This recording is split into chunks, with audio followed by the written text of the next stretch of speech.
আজকে কুট্টুসের মা একটা কাণ্ড করে ফেলেছে কুট্টুসের সাথে। ওর জন্য তোমাদের কষ্ট হলেও কিছু করার নেই, ওর সেফটির জন্যই এই উপায়টা। তাই এই কাপড়ের দড়ি দিয়েই বেঁধে রেখেছি যাতে ওর ব্যথা না লাগে হালকা করে।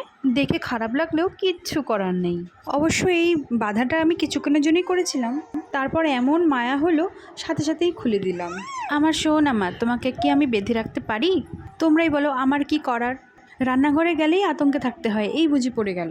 না না না না, এত আতঙ্কে তো থাকা যাবে না, সেই জন্যই ওকে বেঁধে রাখা। আর ওকে দেখো অমলের মতো জানালার বাইরে তাকিয়ে আছে করুণ দৃষ্টিতে। তোমরা কি ভাবছো আমি ওকে বেঁধে রেখে নিজের কাজগুলো করছিলাম?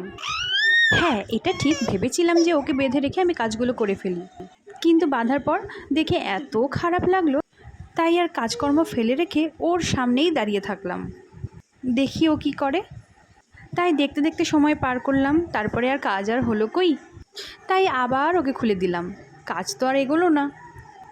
তোমরা কিন্তু আমাকে বকা দিও না, আমি কিন্তু খুলে দিয়েছি। আমি যাই, bye bye bye bye bye bye.